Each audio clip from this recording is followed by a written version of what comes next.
C'est par la foi que voyant l'invisible, ils se sont levés à l'appel du Seigneur. Amis de la communauté d'études quotidiennes de la Bible, bonjour, bonsoir. C'est avec le même plaisir que nous vous retrouvons en cet instant pour étudier, explorer une nouvelle leçon. Nous sommes le jeudi 15 août 2024 et c'est l'occasion pour nous d'aborder ce sous-thème intitulé L'homme en bonne santé et en enfer. Un titre un peu paradoxal et même bizarre que nous aurons l'occasion d'explorer dans quelques instants. Comme à l'accoutumée, nous vous invitons, chers amis, à réciter ou à lire ensemble le texte du verset, le verset pour cette semaine, le verset à mémoriser, trouvé dans Marc 8, verset 34, qui dit ce qui suit. Puis, et appelé la foule avec ses disciples, il leur dit, si quelqu'un veut venir après moi, qu'il renonce à lui-même, qu'il se charge de sa croix et qu'il me suive. Nous allons prier. Je vous invite à incliner vos têtes pour invoquer le nom de notre Dieu. Notre Seigneur et notre Dieu, nous nous adressons à toi avec un cœur rempli de sentiments de gratitude et de reconnaissance pour tout ce que tu es et pour tout ce que tu fais pour nous. Bénis cet instant que nous allons passer ensemble, que tu nous guides par la puissance de ton Saint-Esprit, au nom de Jésus. Amen. L'homme en bonne santé et en enfer. Chers amis, le titre qui nous est proposé est inspiré de Marc 9, les versets 42 à 50. Qu'est-ce que nous trouvons dans ce verset? Dans ces versets, disons mieux.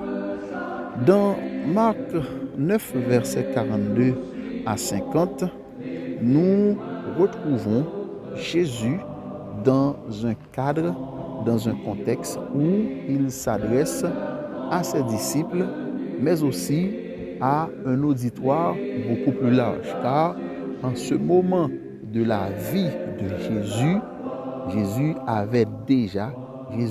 possédait déjà, il jouissait d'une notoriété et d'une popularité qui fait que à chaque fois qu'il enseignait, il y avait une affluence, il y avait une multitude qui voulait entendre Jésus.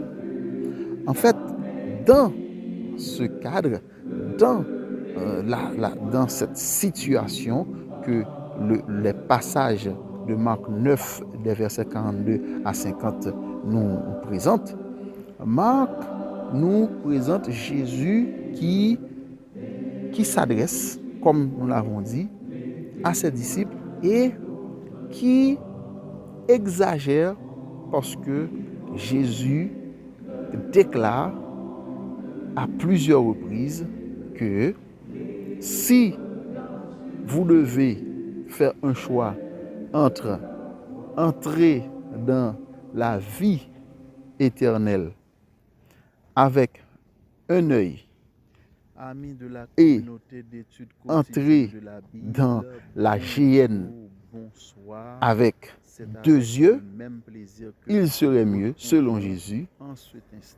d'entrer dans le royaume des cieux avec un œil que d'entrer dans la géhenne avec les deux yeux. Et Jésus continue aussi pour dire que il vaut mieux être manchot que d'entrer dans la géhenne avec les deux mains. De même pour les pieds, Jésus continue et a priori, on aurait tendance à dire que Jésus fait l'éloge de la mutilation.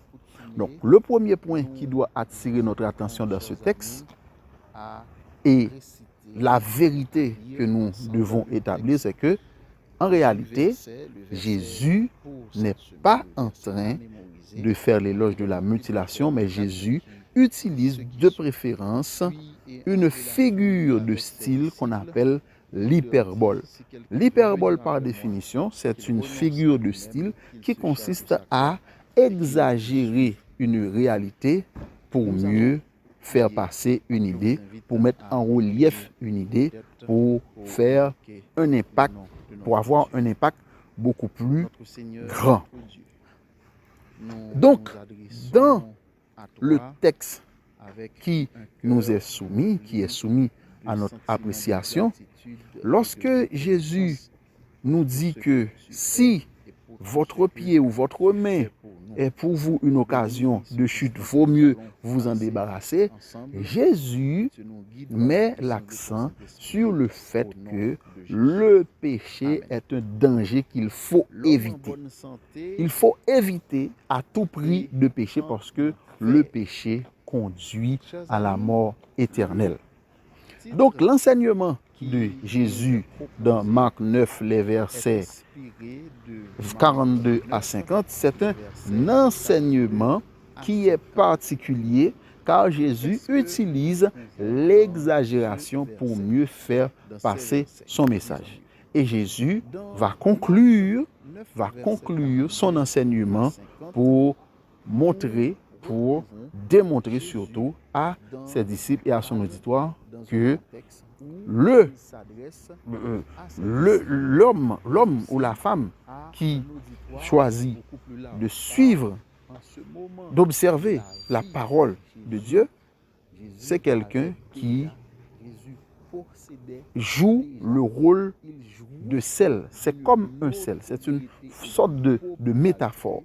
Cette métaphore du sel qui a une importance capitale dans l'assaisonnement, et Jésus montre que si vous êtes le sel et que vous perdez votre pouvoir d'assaisonner, il n'y a pas moyen de vous rendre votre capacité d'assaisonner.